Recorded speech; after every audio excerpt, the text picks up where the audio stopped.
हे बघ दाद्या, मला माझ्या हिश्श्याचे पैसे पाहिजेत. मला बाकीचं काय सुद्धा माहिती नाही. तू जर मला माझ्या हिश्श्याचे पैसे नाही ना दिले तर मला नाही इलाजाने तुझ्यावरती केस करावी लागल. अगे तुझ्या भावाचं तुझं काय झालंय नेमकं एवढं? आणि एवढं का टोकाचं बोलत होती का त्याला? अहो तुम्हाला माहितीये का, त्यांनी ना जमीन विकली आणि त्या जमिनीचे लय पैसे आले ते त्याच्याकडे, म्हणून मी माझा हिस्सा मागत होते. अहो असं होय. अगं मग तू तुझ्या वाटण्याचा हिस्सा घेतलाच पाहिजे, अजिबात सोडू नको. पण आहे ना, त्याच्या अगोदर मला एक तू सांग, तुझी आई मध्ये आजारी पडली होती त्यावेळेस तिच्या दवाखान्यासाठी किती रुपये खर्च आलता ग?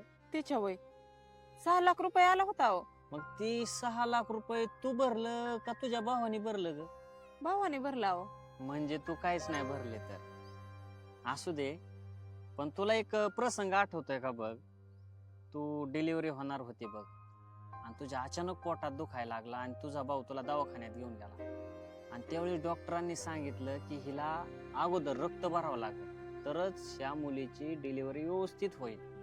आणि त्यावेळेस डॉक्टरांनी सांगितल्यावर तुझा भाऊ तर गडबडूनच गेला. आता रक्त कुठं गोळा करायचं? आणि आम्ही तर आपल्याच गावी होतो, तुझ्या सोबत होता फक्त तुझा भाऊ. तुझा भाऊ तुला म्हणला, दिदे घाबरू नको ग, तुझा भाऊ तुझ्या सोबत आहे, मी कुठून पण रक्त गोळा करून आणीन. तो रात्रभर फिरला आणि तुझ्यासाठी 1 नव्हे 2 नव्हे तर अख्ख्या 10 रक्ताच्या बाटल्या त्यांनी गोळा केल्या आणि डॉक्टरांजवळ दिल्या. आणि डॉक्टरांना म्हणला, डॉक्टर माझ्या बहिणीची काळजी घ्या. अगं त्यानंतर तुझी डिलिव्हरी व्यवस्थित पार पडली, आपल्याला सोन्यासारखी मुलगी झाली. आणि त्यावेळेस तुझा भाऊ म्हणला, दिदे बघ मला भाची झाली.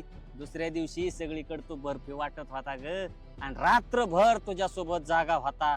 दिवसभर त्यांनी काम केलेलं, रात्रभर तुझ्या सोबत जागा होता आणि डोळ्यामध्ये अश्रू होतं.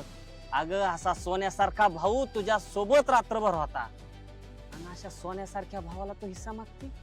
अगं तुला लाज वाटली पाहिजे आणि तुला शोभलं पाहिजे ग.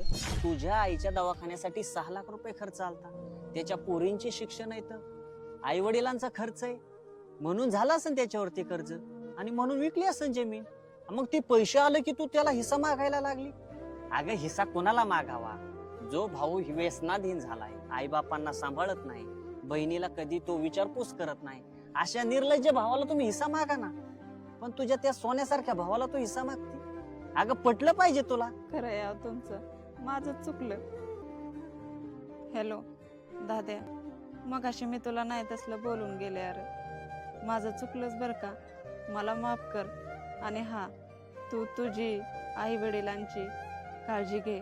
तुम्ही सगळे आनंदी राहा, मला काहीच नको, फक्त तुम्ही आनंदी राहा.